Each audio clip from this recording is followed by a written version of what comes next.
Once upon a time. I mean, that phrase, it just pulls you right in, doesn't It it? really does, instantly. Signals something's about to happen, Yeah. something, captivating. Yeah. And that's actually where we're starting our deep dive today into storytelling itself. Yeah.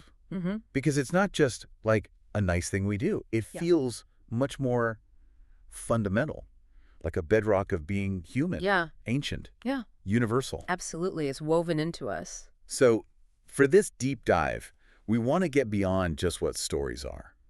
We really want to explore why. Why do they have such a powerful grip on us? Right. The deep reason. Yeah. So we'll trace back the roots. How ancient are we talking? Look at how they pop up everywhere in every culture. Mm-hmm. And then the really fascinating part, peel back the layers on the science. What's happening in our brains when we hear a story? Why do we seem to crave them? Yeah, the neuroscience is really compelling there. Exactly. Our mission basically is to give you a shortcut to understanding why a simple story can be, well, one of the most powerful forces out there, Yeah. and how our brains literally, wire themselves around them. It's a great topic. Okay, so let's kick things off. When we say story, what are we defining here? It feels so natural, but there's a shape to it, right? Oh, absolutely. Yeah, there is. I mean, at its core, a story is basically a narrative, and it has that clear structure, a beginning, a middle, and an end. Simple enough. Sounds almost too simple, doesn't it? But that structure is incredibly powerful. And what's really key to grasp is that stories, they're way more than just entertainment. Right. They're deeply informational, educational even.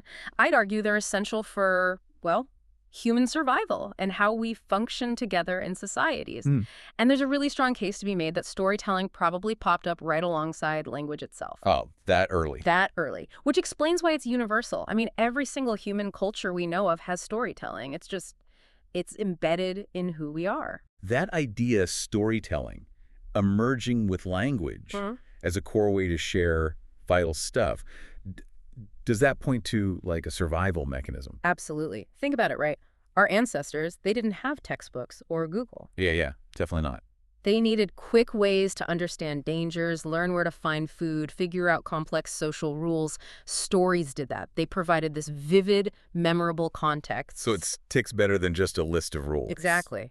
And this oral tradition, it's incredibly ancient. It crosses every culture, takes so many forms too. We've got epic poems, chants, rhymes, songs. Right. And it covers everything, myths, legends, fables, religious stories, proverbs, even just practical instructions sometimes woven into a narrative. It was the way knowledge got passed down. Yeah, we can actually see some hints of this, can't we? Like physical evidence from way back. I'm thinking of those cave drawings, Lascaux, Chauvet in France. Yes, exactly. Incredible examples. These paintings, I mean, they're like 30,000 years old. Oh. Just mind-blowing. And they show animals, people, hunts. Some look very much like visual stories, like ancient graphic novels on a cave wall. A narrative sequence. Yeah. And the theory is these weren't silent pictures. Right. They probably came with some kind of oral storytelling. Imagine someone, maybe a shaman or an elder, pointing at the images in the firelight. Waving the tail right there. Weaving the tail. Yeah, shadows dancing. Gives you chills thinking about it. It really does, and that's a perfect way to think about it. The oral tradition was the original multimedia experience, in a way. Ah. Yeah, I guess so. I mean, think about some of the most foundational stories we have, like the Greek epics, the Iliad. Right, shaping Western ideas of heroes and fate. Exactly. Or even older, the Sumerian tale of Gilgamesh, often called the earliest great work of literature we have. Amazing. Both of those were recited, passed down orally for generations long before anyone wrote them down. They weren't just stories. They were like cultural blueprints, remembered, performed. And it wasn't just the big epic stuff either, was it? Smaller tales played a big role too. For sure. Take Aesop's fables. We think they're from around the 6th century BCE. The talking animals, the morals. Yeah. Those were absolutely part of a lively oral tradition, designed specifically not just to entertain, but to teach lessons about, human nature, wisdom, how to behave, often with that very clear takeaway message at the end. Huh? And similarly, you look at, say, the Native American Choctaw people or countless other indigenous cultures, they have these rich collections of animal fables, creation stories, all passed down orally. Teaching values history. Precisely. Teaching kids, teaching the whole community about their values, the world around them, their place in it. They're basically living textbooks passed through generations. It's just incredible how long this practice has lasted. I mean, today, it's evolved, obviously. Of course. We still tell stories face-to-face, gossiping, sharing anecdotes. But we also get them in print, through audio, endless video streams. Everywhere. Yeah. Campfire tales to Netflix binges. The medium shifts. But that pull, it's still there. It feels so strong. That enduring power must be rooted somewhere deep, right? What's the science telling us about this craving? Now you're hitting the core of it. Yeah. If we connect this all up, it really boils down to how our brains are wired. We seem uniquely built to process and integrate narratives. Okay, how so? Well, maybe think about it from a baby's point of view to understand. A baby's brain, it's still developing, right? And it's just constantly flooded with sensory information, way too much to handle. Overload. Total overload. So they instinctively rely on their caregivers, the adults around them, to filter what's important, what's safe, what needs attention right now. Okay, so take that example. You're walking with a toddler, you see the neighbor's cat, and you go, oh, look, a kitty cat. High-pitched voice, excited. What's happening in the toddler's brain then? How does that moment become memorable, useful? That's a perfect everyday example. Okay, so that sudden high-pitched voice, that acts like a little alarm bell. It spikes their noradrenaline, maybe a tiny bit of cortisol. It's a mild stress, but it focuses attention. It says, hey, pay attention to this. Got it. Alert state. Exactly.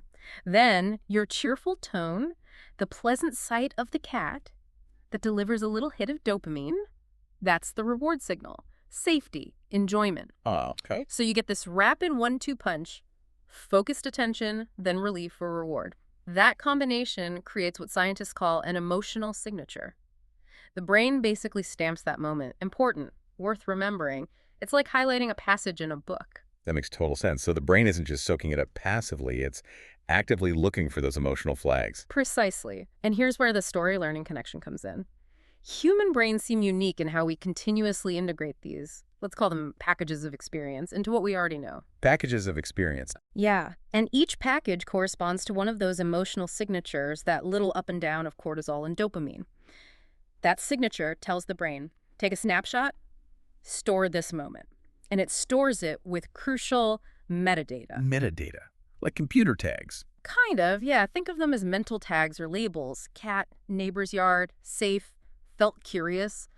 These tags make it easy to find and use that information later. So the next time the toddler sees a cat, their brain pulls up this stored package. If it's a different cat, different place, the brain goes, okay, update the cat file.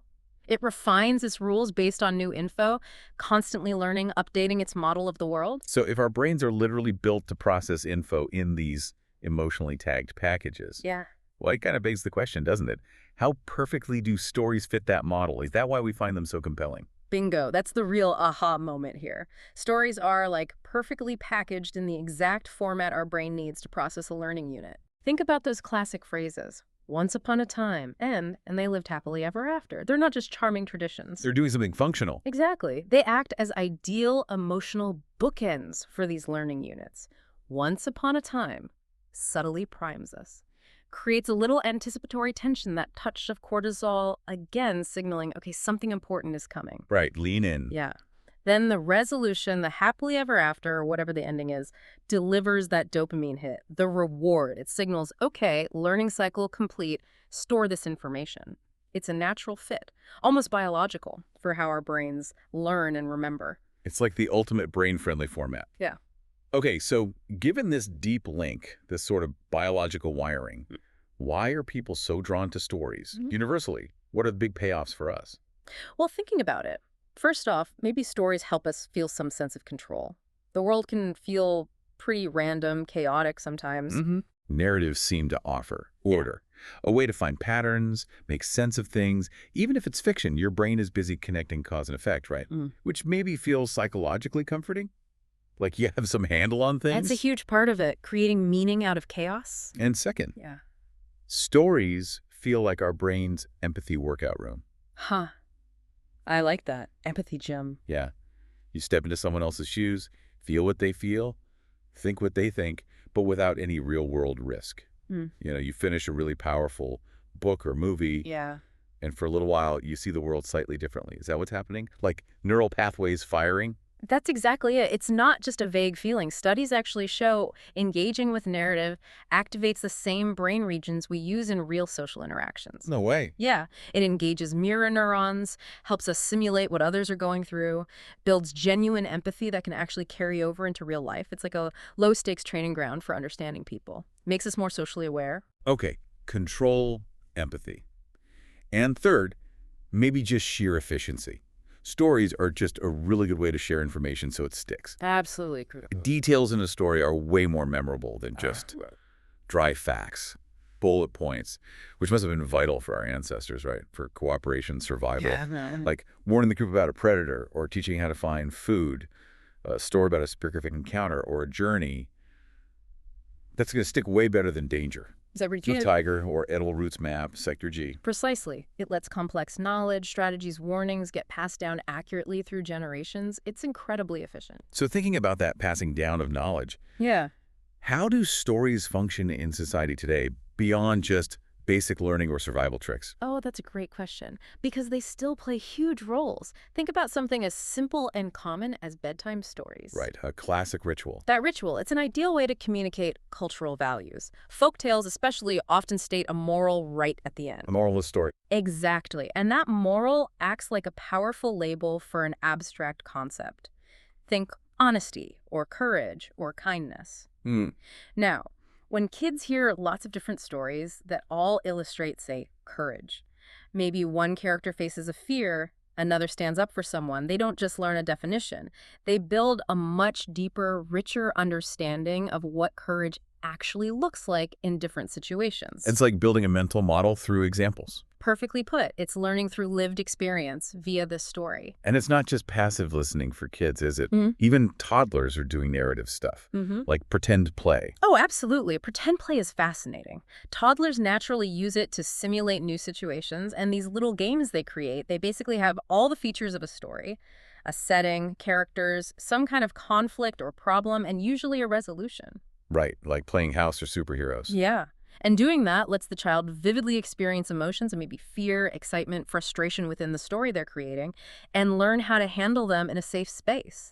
If a child pretends a monster is chasing them, they're not just playing.